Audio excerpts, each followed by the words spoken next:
Sa nakarang linggo, mga kapatid, ay natalakay natin ang patungkol sa 4 na selyo na isinulat ni John the Beloved sa Revelation chapter 6 verse 1. At ang 4 na selyo na iyon na nangyari mula sa panahon ni Apostol Pablo, mula noong 53 AD hanggang sa ating panahon na tinawag na Laodicea Age, na sa loob ng Grace Age Dispensation. Napag-alaman natin dito kung paano kumilos ang spirit of deception ni Satanas sa bawat panahon at maging sa ating panahon, mga kapatid, na kung saan ay kinukontrol ng pale horse, na kung saan ito po ang ecumenical system ng simbang ito ng babae sa panahong ito na ginamit ang kabayong maputla. Datapot sa kabila ng lahat, ang Diyos ay nagbigay ng anointing spirit para malabanan natin ang bawat Kristiyano, ang bawat panahon na kung saan ay ang spirit of deception ay gumagala sa bawat mga Kristiyano sa ating kapanahonan. Dito sa ikalimang selyo na ating pong tatalakayin, mga kapatid, na kung saan ay hawak-hawak ng korderong pinatay, ay binuksan niya ito at lumantad ang isang altar, at sa ilalim ng altar ay mayroong mga kaluluwang umiiyak. So, ito po ang ating pong tatalakayin, mga kapatid, ikalimang selyo, at meron pa tayong 3 selyo, at dito muna tayo mag-focus sa ikalimang selyo. At yung 4 na selyo na ating natalakay ay patungkol sa mga nangyayari ng mga Kristiyano noong panahon, sa panahon ni Apostol Pablo at sa panahon ng mga reformers, si Martin Luther, at hanggang sa panahon ni Brother Branham, na kung saan ay siya po isa sa mga sinugo sa Laodicea Age, mga kapatid. Ngayon, ang tanong, sino ang kaluluwang ito na nasa ilalim ng altar, brothers and sisters? Kaya buksan po natin ang ating Biblia dito po sa Revelation chapter 6 verse 9. At ito po ang kanyang nilalaman. At nang buksan niya ang ikalimang tatak, ay nakita ko sa ilalim ng dambana ang mga kaluluwang mga pinatay dahil sa salita ng Diyos at dahil sa patutuong suma sa kanila. Ang mga kaluluwa na nasa ilalim ng dambana, mga kapatid, ay ito po yung ating tatalakayin. At sino ba itong mga kaluluwa na ito na nasa ilalim ng altar, na siyang umiiyak?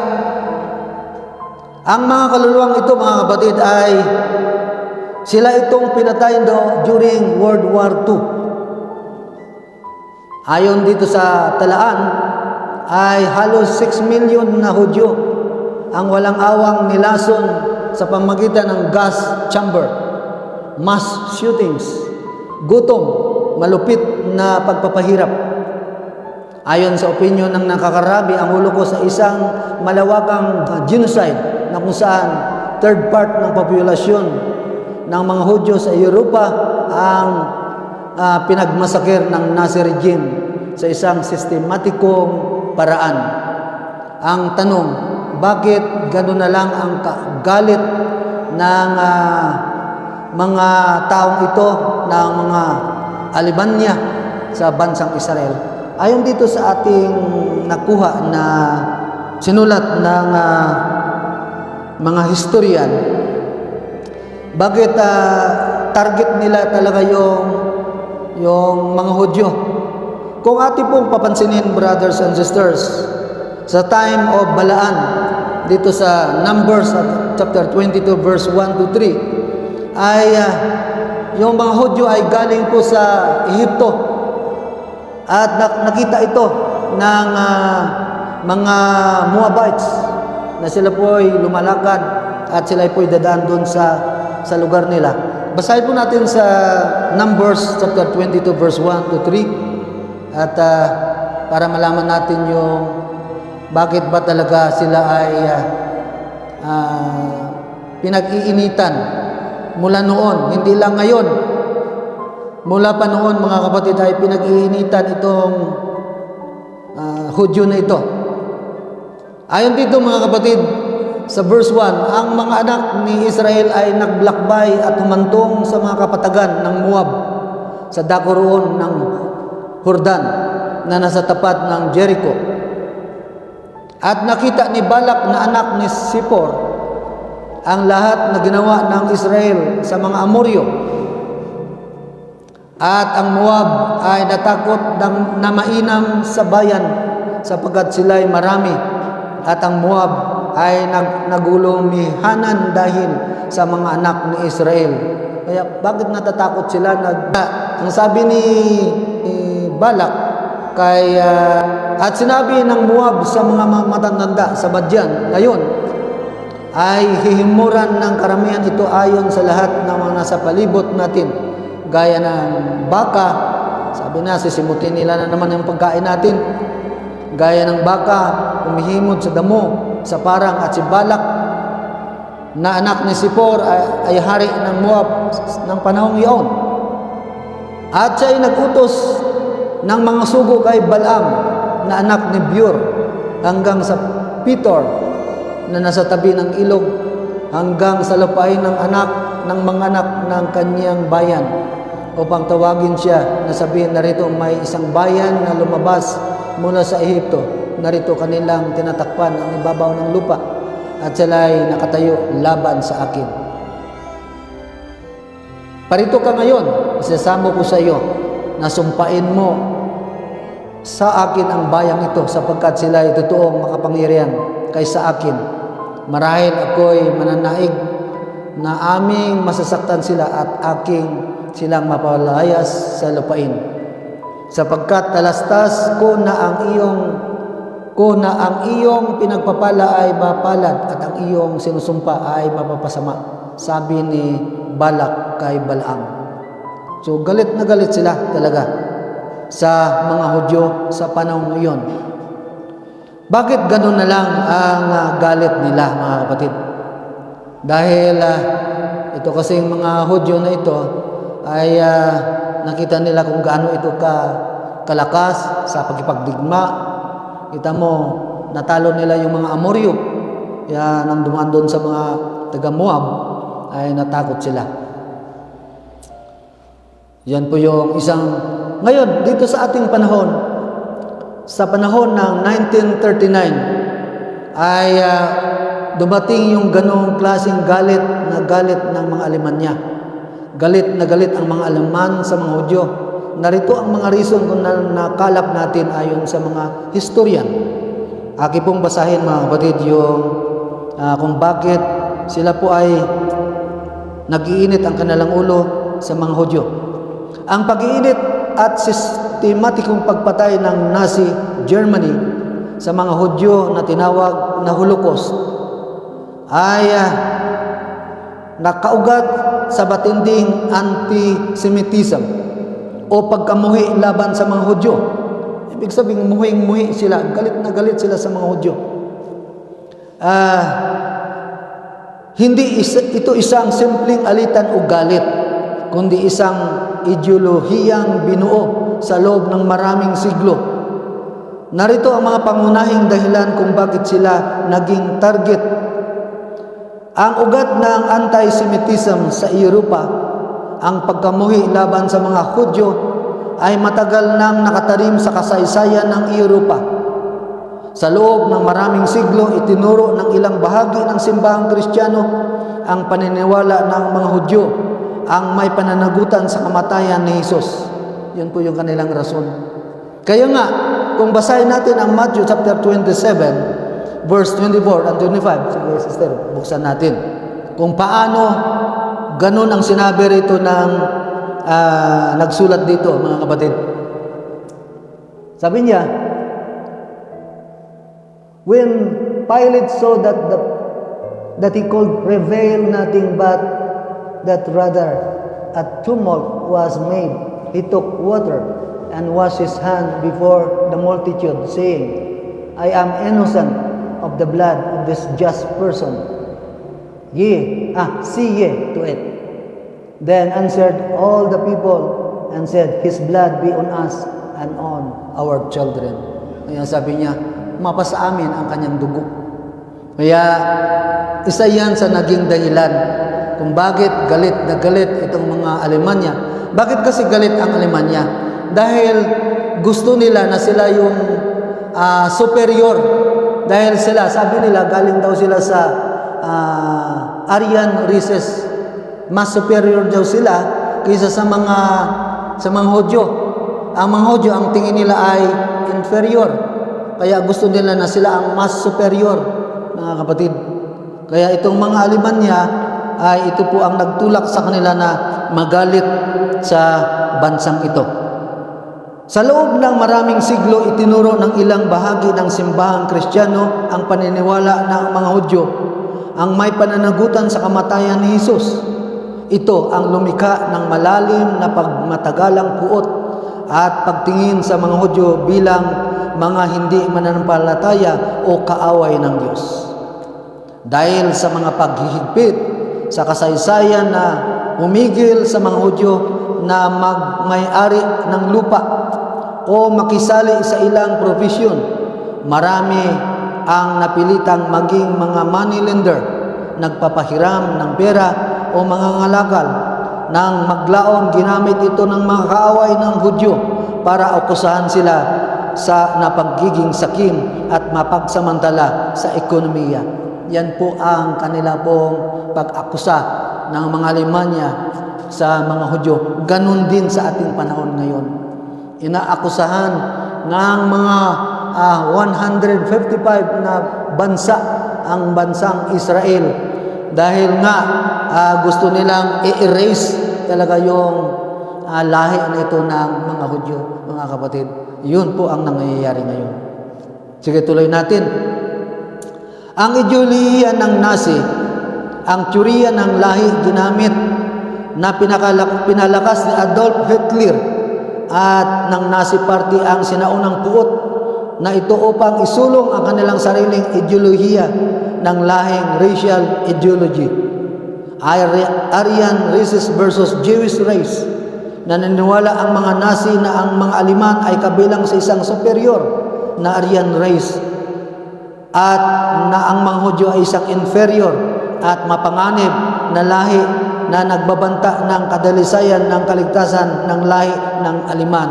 Kaya binaliktad nila, mga kapatid. Ganon din sa atin ngayon. Sabi nga ni Netanyahu, meron ako ipapakita sa inyo dito na blessing and curse. Bahala kayo kung saan ang iyong pipiliin. Ang amin pong pinaplano ay para pagpalain, hindi lang sa amin kundi ang buong makikinabang ng mga bansa. Ngunit bakit ayaw ninyo na kami ay magkaroon ng katahimikan at gusto ninyo itong curse na aking pinapakita, kapatid? Kaya yun po ang nagiging rason. Ito'y nangyari noong 1941 hanggang 1945. Ito ay laging binabanggit ni Netanyahu. Sabi niya, may karapatan kaming protektahan ng aming bansa. Sabi niya, dagdag na sinabi niya, di na dapat maulit pa ang nangyari sa Holocaust. Hindi na kailangan. Lagi niyang binabanggit yung mga nangyari noon na kung saan ay sila po ay pinatay na walang awang pinatay ang kanyang mga kababayan. Sabi pa niya, we, the Republic of Israel, ay may karapatang protektahan ang aming bansa. Enough is enough. Di na maulit pa na kami ay maging estranghero o refugee sa sariling lupang ibinigay ng Diyos kay Abraham. Kita mo, gumamit siya ng Bible, si Netanyahu, mga kapatid. So halos 140 o 155 na mga bansa yung gusto nila na magkaroon ng Palestinian state doon sa yung dalawang estado, Jewish state at Palestinian state. Hindi pwedeng na sa loob mismo ng bansang Israel ay papasok sila doon. Talagang hindi sila magkakaayos. Kapatid, lagi yung magkakaaway. Kaya gusto niya na tapusin yung away na yan. Kapatid, bakit natin tinatalakay ito? Dahil ito po ay may kaugnayan sa atin.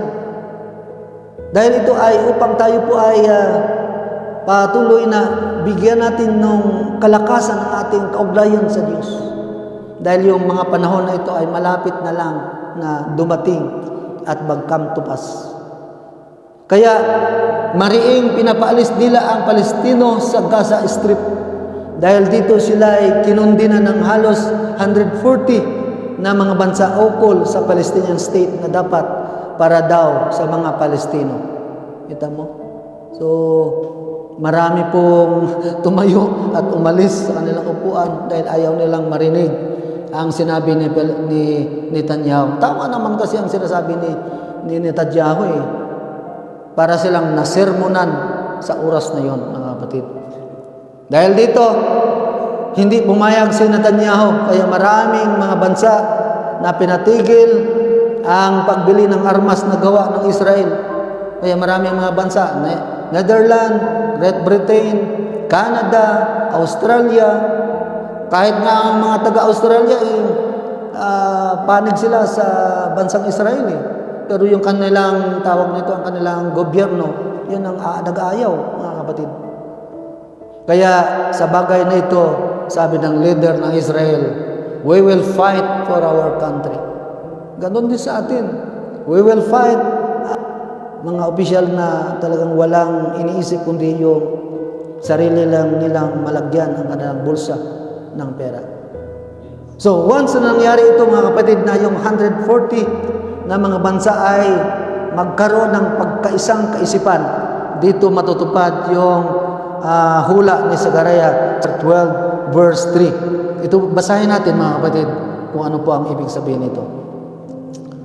Zechariah 12 verse 3. And in that day will I make Jerusalem a burdensome stone. Kita mo, problema nila ang Israel ngayon. For all people, all that burden themselves with it shall be cut in pieces, though all the people of the earth be gathered together against it. Kahit man magkakaisa sila, mga kapatid, ay hindi natatakot ang bansang Israel. Kaya maraming mga Kristiyano nakampi sa kanila, mga kapatid. Sabi niya, mangyayari sa araw na yun na aking gagawin ang Jerusalem na isang batong mabigat sa lahat ng bayan, mabigat para sa kanila, mga kapatid.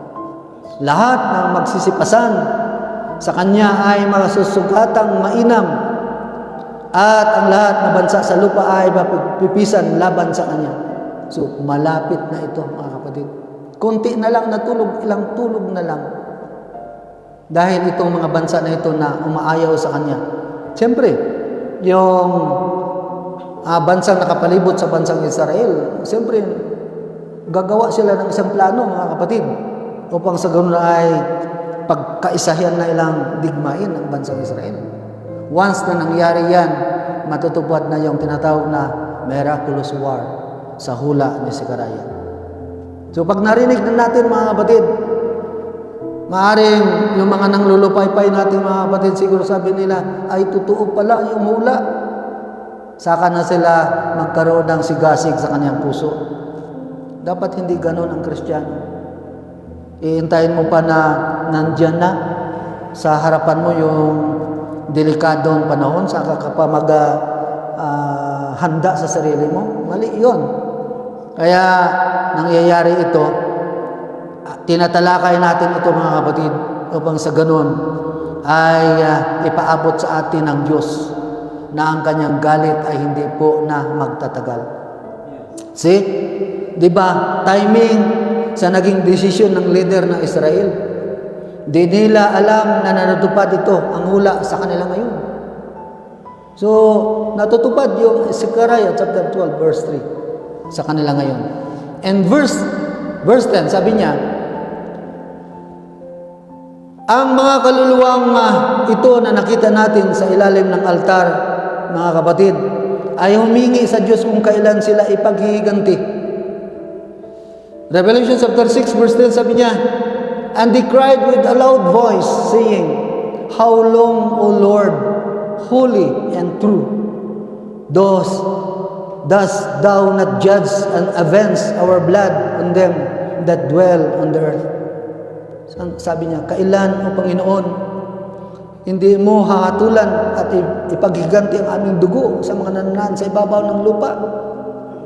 Ang tanong, sila ba itong pinatay doon sa Holocaust? Sila ba itong 6 million Jews na pinatay doon sa Holocaust? Patutunayan natin dito sa ating pag-aaral kung sila nga ba ito. Ang hulang ito, mga kapatid, sabi ng iba, ay nangyari daw ito sa panahon ng Roman Empire, sa panahon ni Emperor Diocletian noong 303 to 311 AD.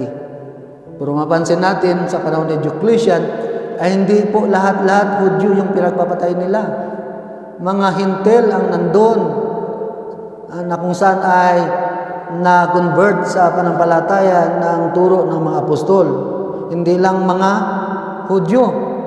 Pero sa panahon ng 1939 hanggang 1945 ay purong mga Hudyo na kung saan ay dinala doon sa Pulan para doon sila ay exterminate doon sa Pulan, mga kapatid, na walang awang pinagpapatay, ginutom, pinasok sa gas chamber. Ngunit ayon sa talaan, hindi milyon ang pinatay doon, mga kapatid, sa panahon ni Emperor Diocletian. At ito'y hindi mga Hudyo lang ang pinatay dito kumpara sa time ng 1941 at 1945 na nangyari sa Pulan, kung saan purong mga Hudyo lang ang biktima at na tinatawag na anti-Semitism o lubusang pagkamuhi sa lahing Hudyo.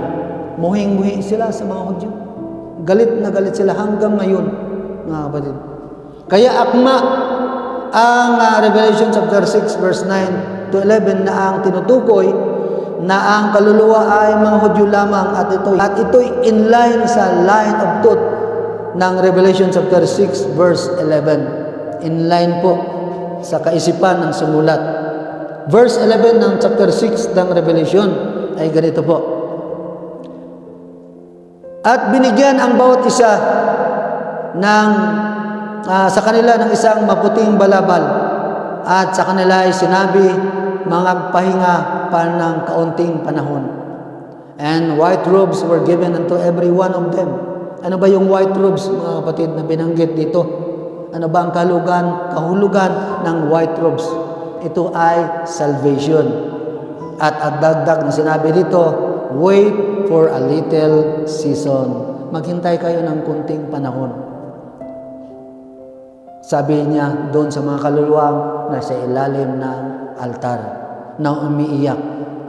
Kailan ito mangyari, mga kapatid, na ang mga papatayin na katulad nila, na sabi niya, wait for a little season. Kailan ito mangyayari? Ito ay mangyayari sa second 3.5 sa panahon na matutupad ang sinabi ni Matthew chapter 24 verse 15 patungkol sa hula ni Daniel chapter 9 verse 27. So basahin muna natin yung Matthew 24 verse 15. Kaya nga, sabi niya rito sa verse 15 ng Matthew, buksan mo, sister. Kaya nga, pagkakita ninyo ng kasuklam-suklam na paninira na sinalita sa pamagitan ng propeta Daniel na natatayo sa dakong banal, unawain ng bumabasa. So, pag nakita daw natin na yung son of perdition ay uupo doon sa templo na ginawa doon sa Jerusalem, sabi niya, ay mauunawaan na ninyo yung sinabi ni Daniel dito sa 9 verse 27. Sabi niya rito, at pagtitibayan niya ang tipan sa marami ng isang sanlinggo o 7 years. At sa kalahati ng sanlinggo ay kanyang ipapatigil. Kung basahin, at pagtitibayan niya ang tipan sa marami ng isang linggo sa loob ng 7 taon. At sa kalahati, sabihin kalahati ng 7 years, ay kanyang ipapatigil ang hain at ang alay. So, bakit sinabi na hain at alay? Ibig sabihin, ang mga Hudyo ay nag-aalay sa panahon yun. From the first 3.5 ay nag-aalay po sila doon sa templo. Ibig sabihin yung templo na yon ay bago pumasok yung Great Revelation, ay naitayo na yung templo, mga kapatid. Dahil pagpasok niyan, ng dalawang propeta, mag-aalay na sila doon sa templo, mga kapatid. Maliwanag. At sa pakpak ng mga kasuklam-suklam, ibig sabihin kapangyarihan, ay paroon ng isang maninira, ibig sabihin darating o magkakaroon ng pansira o papatay siya ng mga tao hanggang sa wakas. At pagkapas siya ay mabubuhos ang puot sa maninira. Ibig sabihin, pag siya'y umupo na yung son of perdition doon sa templo na yan, ay mabubuhos ang kanyang galit, mga kapatid. Bakit magkaroon siya ng galit? Dahil gusto niya lahat ng tao sa panahon yan ay sasamba sa kanya, mga kapatid. Ba? Inline ito sa 2 Thessalonians chapter 2 verse 4, na kung saan sabi niya, who opposeth and exalted himself above all that is called God or that is worshipped, so that he as God seated in the temple of God, showing himself that he is God. Yun no, ang panahon yun, na kung saan ay siya po'y uupo, na ipapakita niya ang kanyang sarili. Pag ito'y nag-come to pass, he will declare the law to worship him and the beast. Kaya dito sa, ano ba yan? Saan ba yan? Ito yung first 3.5, mga kapatid. So dito banda ay sisirain niya yung kanyang covenante. Dito siya uupo. Yung sinasabi rito sa 1 Thessalonians chapter 2 verse 4, na siya po ay uupo dito at sasabihin niya na siya po ay Diyos din na dapat sambahin. So ditong bandang ito, mga kapatid, ay mabubuhos ang puot ng son of perdition mula dito hanggang sa pagtatapos ng tribulation na yan. Pag ito'y mag-come to pass, he will declare the law to worship him and the beast.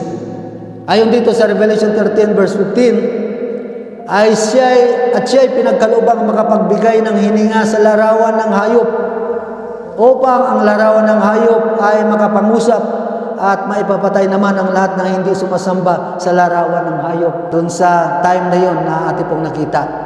Bakit? Paano mangyayari? Ito kasing Revelation chapter 13 verse 15. Alam natin na tayo po ay nasa panahon na ng artificial intelligence. So, makita mo natin ngayon na tayo po ay nasa loob ng artificial intelligence. Ang AI reflection ay gagawin ng son of perdition upang magsalita ang hayop para sa mga tao. Kaya nga sabi niya rito, siya'y pinagkalubang makapagbigay ng hininga sa larawan ng hayop. Yung hayop na ito ay parang hologram na makikita dyan sa alapaap, na kung saan yung invention ngayon ng Japan via satellite ay magbubuo ng isang image sa alapaap na pwedeng pasasalitain through radio wave, mga kapatid. Yan ang maaring gagawin ng son of perdition sa panahon iyan, mga kapatid. Ang hologram na tinatawag na floating pictogram, ito'y nagawa na ng Japan na tinatawag na floating image technology, brothers and sisters. Kaya sabi niya, ang image ng hayop ay si Satanas mismo, na siyang mananahan sa man of perdition o son of perdition na uupo sa templo ng Jerusalem. Kaya magkakaroon ng takot ang mga tao sa panahong iyan, brothers and sisters. Sigurado ako na ang lahat na makakita sa kanya ay magsasalita yung hologram na yan na image sa alapaap. Maging dito sa Pilipinas, pwedeng magpakita yung hologram na yun, na katulad ng larawan ng hayop na yan, na larawan ni Satanas. So maliwanag, mga kapatid, sa time na ito ay papatayin, sa time na yan ay papatayin ang bini ng babae. Ang babae na ito na binabanggit sa mga kaluluwang just wait for a little season. Yung babae na ito, mga kapatid, na aking sinabi, ay mababasa ito sa Revelation chapter 12 verse 1. So, para maintindihan natin ang ibig sabihin, upang i-inline natin yung sabi dito sa Revelation na just wait for a little season. Ayon dito sa Revelation chapter 12 verse 1, and there appeared a great wonder in heaven, a woman clothed with the sun, and the moon under her feet, and upon her head a crown of 12 stars. So yung babae na tinutukoy dito ay bansang Israel, representing the crown of 12 stars or 12 apostles of Israel. Yan ang ibig sabihin. Kaya sa pagpasok na uupo ang Antichrist sa templo, lahat na hindi sasamba sa hayop, meaning kay Satanas, ay ipapatay niya. So doon sa ating ipinakita dito sa chart natin, sa Second 3.5, lahat na hindi sasamba sa son of perdition ay ipapatay ni Satanas dahil bigyan siya ng kapangyarihan para pasasalitain yung larawan ng hayop. So paano mangyayari? Ibig sabihin maliwanag na through hologram and radioactive voice ang magsasalita doon, mga kapatid. Di ba? So dito banda. So ang mga naiwan, kasi yung anak ng yung babae, patuloy natin babasahin. Balikan lang natin yan, sister. Dito sa babasahin natin ngayon, ito tumutukoy sa fulfillment ng soul under the altar na papatayin din kaya nila. So babasahin natin para makuha natin kung i-inline ba natin yung ibig sabihin doon. At sa babae ibinigay ang dalawang pakpak, verse 14. Revelation 12 verse 14. At sa babae ibinigay ang dalawang pakpak, ibig sabihin yung kakayanan ng agilang malaki upang ilipad sa ilang doon sa wilderness mula sa harap ng serpiente hanggang sa kanyang tahanan na pinagkandilihan sa kanya ng isang panahon at kalahati ng isang panahon. So, 3.5 years. Israel o yung Israel na spiritual Jewish people ay dinala ng babae doon sa wilderness. Yan po yung Jewish spiritual people na itinago sa loob ng 3.5 years. Dahil dito, itong mga Hudyo na ito na itinago sa loob ng 3.5 years, ito yung mag-repopulate sa millennium time. Pero doon sa iba na naiwan doon, yun ang papatayin. Ito yung sinasabi rito na wait for a little season. Sila yung papatayin ang maiwan doon. Iba yung spiritual Jewish people na itatago doon sa wilderness for about 3.5 years. Iba rin yung maiiwan doon na kung saan sila po'y sasamba sa son of perdition. Pero hindi sila sumamba, kaya papatayin sila, mga kapatid. Yan po ang tumutukoy sa sinasabi rito sa Revelation chapter 6 verse 10 to 11 na wait for a little season hanggang papatayin ang mga kapatid nyo katulad ninyo. Sila yun ang tinutukoy, mga kapatid. Nakuha natin? Verse 15 ng Revelation. At ang serpiente ay nagbuga ng kanyang bibig. Ibig sabihin, nagalit nang umalis ang babae kasama yung spiritual Jewish people. At ang serpiente ay nagbuga sa kanyang bibig sa likuran ng babae. Ibig sabihin, Israel. Ng tubig na gaya ng isang ilog upang maipatangay siya sa agos. Ibig sabihin, persecution. Siya ng mga sundalo. Nagpadala siya ng mga sundalo para sa ganun ay dakpin yung mga ng Israel na yan, yung spiritual people na Israel. At tinulungan ng lupa ang babae. Ibig sabihin, ang Diyos ang tumulong.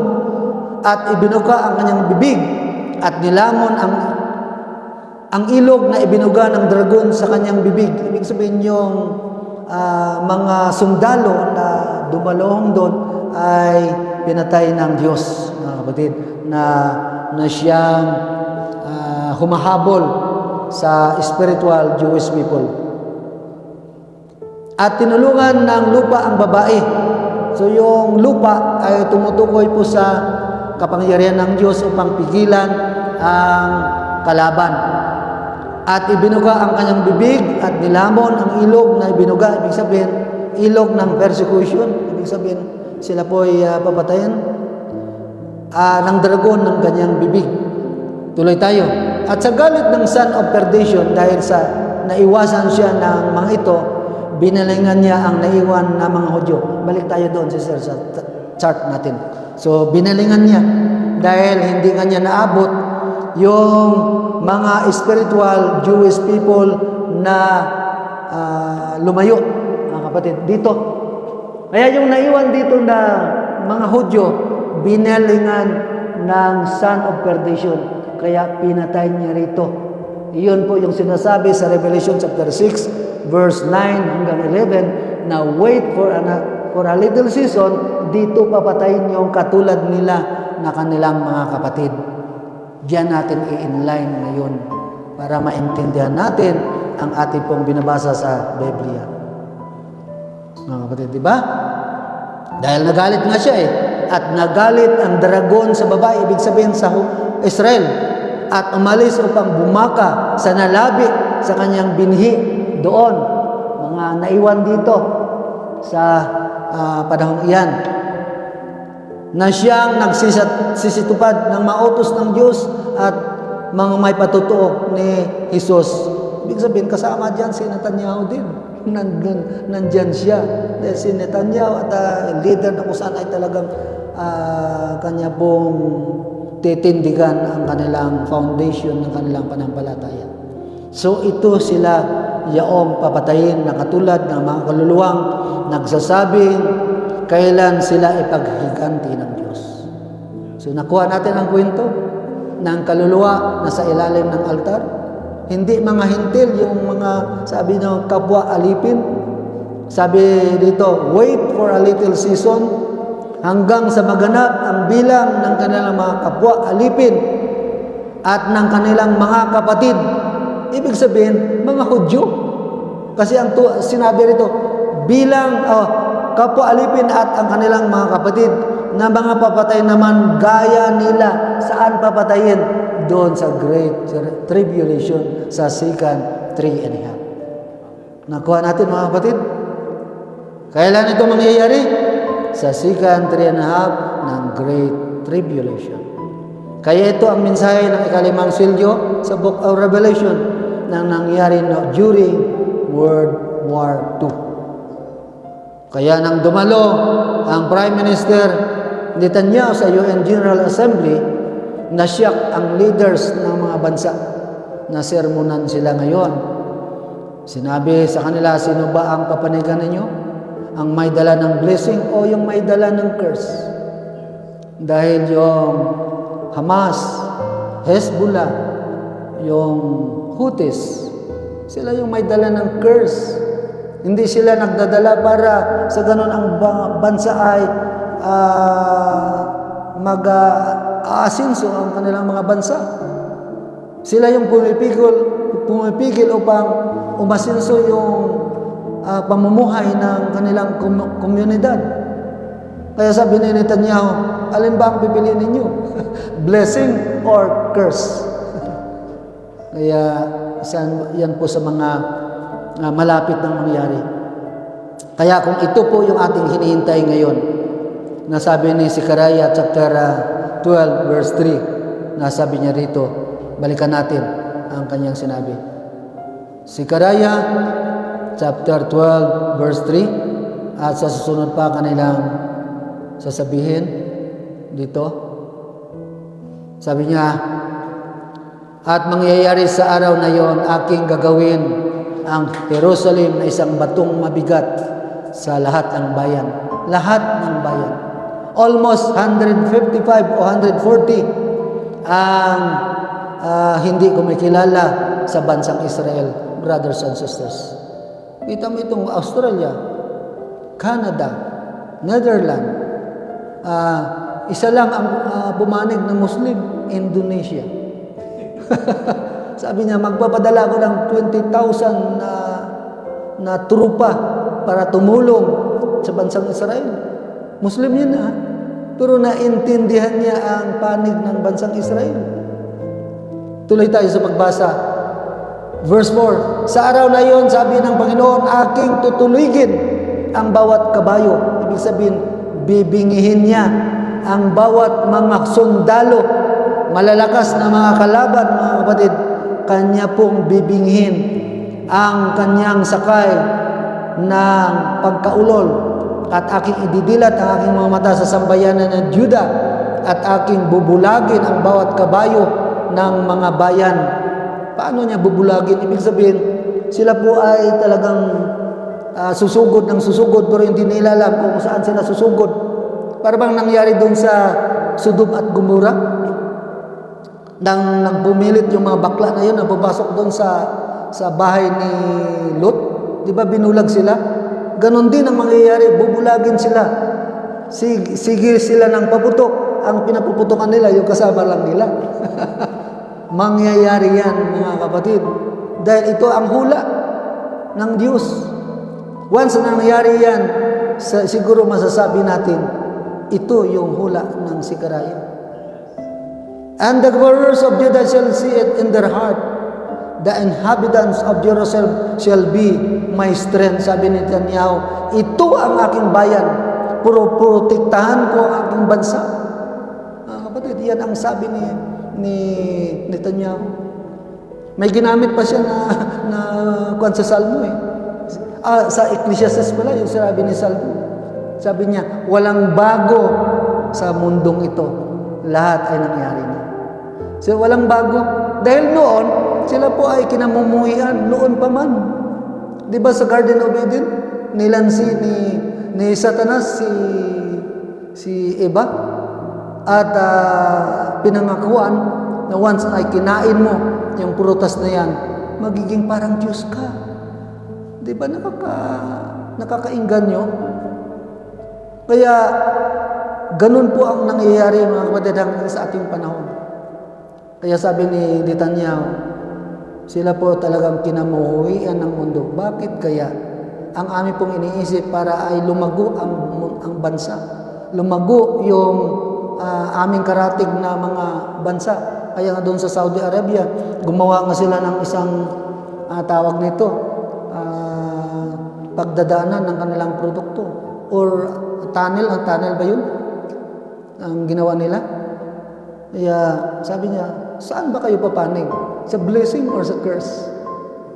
Di ba ang bansa ninyo ay inaano ng mga terorista?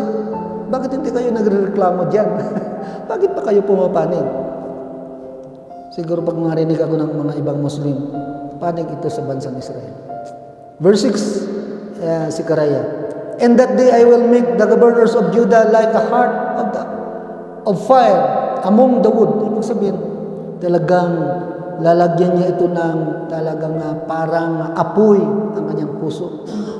Na pag sinabing apoy, ibig sabihin talagang ipaglalaban niya talaga. Mayroon siyang lakas sa kanyang loob na ipaglalaban. And like a torch of fire in a sheaf, and he shall devour all the people round about on the right hand and on the left hand, and Jerusalem shall be inhabited again in her own place, heaven and Jerusalem. Once na nangyayari yan, na yung mga bansa na yan, ay ito yung ating inaantay na ang bansang Israel ay tatahang tiwasay. Di ba? So, miraculous war lang ang ating iniintay. Bakit hindi nila matalo-talo, mga kapatid? Dahil ang Diyos ay nagbabantay sa bansang ito. Kaya hindi nila matalo-talo. Di ba, mga kapatid? Verse 7. Ililigtas naman ng una ng Panginoon ang tulda ng Juda. So, yung Juda, yun yung mga sundalo na umaatake. Yan ang unang kakampihan ng Diyos. Upang ang kaluwalhatian ng sambayan ni David at ang kaluwalhatian ng mga mananan sa Jerusalem ay huwag magmalaki sa Juda. So ipapakita ng Diyos sa Juda ang kanyang kapangyarihan para sa ganon ang Jerusalem ay hindi nila ipagmalaki na ay ginawa yan ng sundalo ng Juda. Hindi sila magmamalaki. Tulad sa atin ngayon, kung tayo naging matagumpay sa ating business. Dapat hindi tayo magmalaki ay dahil sa aking talino, dahil sa aking kakayahan. Hindi ganon. Kundi dahil sa tulong ng Diyos, tayo po ay naging matagumpay sa ating business. Brothers and sisters. Verse 8. Balikan lang natin ito dahil para sa ganun ay inline natin dito. Sa araw na yon ay ipagsanggalang ng Panginoon ang mga nananahan sa Jerusalem. Ang siyang mahina sa kanila sa araw na yon ay magiging gaya ni David once na ang mga bansang ito na nagagalit sa bansang Israel. At pag sila'y nagkasabay na makipagdigma or papaulanan ito ng tinatawag na missile, mga kapatid, ballistic missile, ay nakahanda naman yung bansang Israel. Di ba meron silang panibagong kuwan ngayon na laser beam? Tunaw ang tatamaan ng armas na yan, mga kapatid. Ang sambayan ni David ay maging parang Diyos, parang anghel ng Panginoon sa harap nila. Diyan nila makikita kung gaano po ang kapangyarihan ng Diyos na ipinapakita sa bansang Israel. Sa pag nangyari yan, mga kapatid, ay maaari sigurong doon na tayo magsimulang talagang magkaroon tayo ng taimtim talaga na pakipagrelasyon sa Diyos. Hindi lang parang make-believer, kundi relasyon na kung saan ay umaabot doon sa langit ang ating relasyon. And it shall come to pass in verse 9, in that day that I will seek to destroy all the nation that come against Jerusalem. In that day, sabi niya. Diba, mga kapatid? Yan po yung pinaka-importanting major na mangyayari sa panahon na yan once na kumilos na ang bansang Israel. Baka ilang tulog na lang, mga kapatid. Baka ngayon ay nag-uusap-usap sila kung kailan nila sabay-sabay na paulanan ng bomba ang bansang Israel. Maniwala ba tayo dyan na sila po ay mag-isip ng ganyan? Sigurado, dahil ang Israel ay wala pong tigil na binubomba ang mga kalaban ngayon. Upang sa ganun ay lalong titindi ang galit nila sa bansang Israel. Once, yan po ay talagang, sabi nga ni Fernando po pag lampas na ang salok, kakalisin na yan. Pag lumampas na sa salok, kailangan talagang kakalisan, kapatid. Diba? Kaya, tayo po ay patuloy na maging matatag sa ating panampalataya. Tutok tayo kung anong mangyayari sa bansang Israel. Dahil kahit tayo ay ilan lang, mapalad po tayo, mga kapatid. Dahil kunti lang naman ang binigyan ng Diyos ng pagkakataon para makita ang mga dahilan, ang understanding, revelation, patungkol sa mga plano ng Diyos. Di ba? So almost 99% ng mga Kristiyano sa buong mundo, ang kanilang understanding patungkol sa Diyos ay naiiba sa understanding na ating meron tayo. Di ba? Kung ating pong bibigyan ng pansin. Kaya salamat tayo dahil pinili tayo. Kahit tayo po ay hindi po sikat sa alta sociedad, pero sikat naman tayo sa Diyos. Di ba? Yan po yung ating lamang. Mas lamang tayo. Mas lamang yung may pinapaboran. Di ba? Di ba sa gobyerno, mas lamang yung nakikilala. Ngunit yung hindi, ay tika muna, wait lang muna. Pag merong bakante na, saka ka napapasok. Pero kung ikaw ay kilala, sige, bigay mo yung iyong credential dyan para bukas, simula ka na. Di ba? So kung tayo po'y kilala ng Diyos, mas lamang tayo.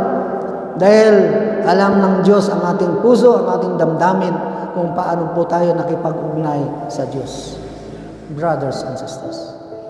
Kaya sana ang ating mga mahal sa buhay ay magpatuloy na manampalataya sa Diyos. Hindi ito yung panahon na tayo po ay magtamblay Hindi yung itong panahon na kung saan ay yung Laodicea spirit na ito ng tamlay o panlalamig ay siya yung mag-uukupa sa ating buhay, sa ating isip, sa ating puso. Ang uukupa sana sa ating buhay ngayon ay yung ating matibay na pagsamba at pananalig sa Diyos. Hindi ningas kugon. Dahil pag ningas kugon ay delikado ang ganong klaseng pananampalataya. Di ba mga kapatid? Kaya habang ating pong inaabangan ang pwedeng mangyari sa sunod na panahon, na once na ito ay magsabay-sabay yung 7 country na yon nasa sa palibot ng bansang Israel. Syria, Lebanon, Jordan,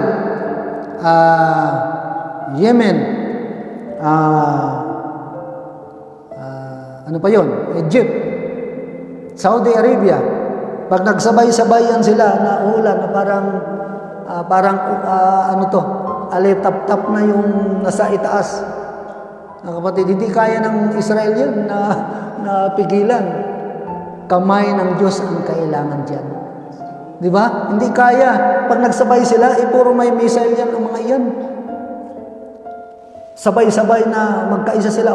Ito yung oras. Sabay-sabay nating paulanan ng bansang Israel. Kamay ng Diyos ang makikita natin na talagang pipigil dyan. Puputok lahat ng kanilang mga missile doon sa itaas. Saka na sila magugulat. Kaya nga sabi rito sa Sigaraya, aking bibinghin ang lahat na nakasakay sa kabayo. Ibig sabihin, sa kanilang mga tangke de gera. Mabibingin sila. Hindi sila makapaniwala kung paano nagawa ng bansang Israel na pigilan ang sabay-sabay na paglipad ng mga missile na yan sa itaas. Diba mga kapatid? Siguro makikita natin yan dahil nakatelevise yan. Once na sila po ay nagpaputok, nakikita natin yan. Kaya pag nakita natin yan, ay itaas natin ating mga kamay at magpasalamat dahil dumating na ang panahon na ating hinihintay. Once na nagkaroon, ang bansang Israel ay maninirahan na ng payapa dahil wala na ang kalaban. Ang Egypt, ang kanila pong sambahin Diyos ay ang Diyos ng bansang Israel. Ang Iran, ang Syria, ang Lebanon, ang Jordan, ang mga Palestino, mga kapatid, ay parang mga ahas na nagtatago sa kanilang mga lungga. Kita mo yan? So wala na silang kalaban. Ibig sabihin, maninirahan na silang ng tahimik. Here comes, ay susuguin na naman ng Diyos itong Russia. Yun yung matutupad na inaabangan din natin, yung Ezekiel 38 and 39. Once na nangyari yan, brothers and sisters, malapit na yung little season na iniintay ng mga kaluwang nasa ilalim ng altar. Sabi ng Diyos, wait for a little season. Ganon din sa atin. Maghintay tayo ng sandali lang. Malapit na ang panukala ng Diyos. Yan mga kapatid, praise the Lord. Tayo po'y manalangin, dakilang Diyos. Kami po'y lubos na nagpapasalamat sa iyong salita na naibahagi sa aming kalagitnaan. Lord, alam namin, O Diyos, na napakalapit na lamang na matupad ang lahat ng iyong mga naihula dito sa Book of Sicaraya. Alam namin, O Panginoon, na yan po ang aming inaabangan na pwedeng mangyari. O pag sa ganun ay mapapatunayan namin na Ikaw ang naghula nito. Upang sa ganun, ito po ang paraan na kami po ay makapaghanda sa iyong pagsugo ng iyong anak upang kami po ay kukunin sa rapture day. Salamat po, dakilang Diyos, nawaya palakasin mo po ang bawat isa sa amin. Ang aming panampalataya nawa, Lord, ay maging matatag at maging malakas. Kahit man sa gitna ng maraming pagsubok sa buhay namin, O Diyos, ay nandyan ka upang nagbigay sa amin ng katatagan, kalakasan, at ng encouragement mula sa iyong salita. Thank you, Lord, and we give all the glory and honor in Jesus' name. Amen. The fifth seal, the souls and the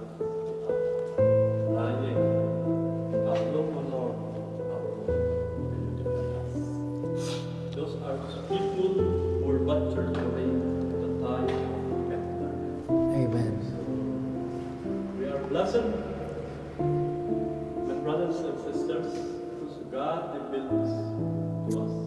Not all Christians know this about the souls under the upper eye. Sige, sulit yung makabuhay dyan. Dyan souls under the altar. Alam mo, tinanungan nyo in your lifetime. Manang ikasabay si Kastoy na kasaba. This is only during the time Brother Bertham na revealed the Cathedral. Amen. And Jackson. Jackson will serve us now in our time. So, we thank the Lord for giving us the spirit of an eagle, the eye of an eagle, the revelation, to understand what will happen this coming days. From Genesis to Revelation, you have given the revelation. What happened during the time, di ko na lang awan pa iti tao. No one knows about that. Only the bride of Christ knows the prehistoric time. Only that. It's only the bride of Christ. People do that. So, thank you, Brother William. Thank you, Brother.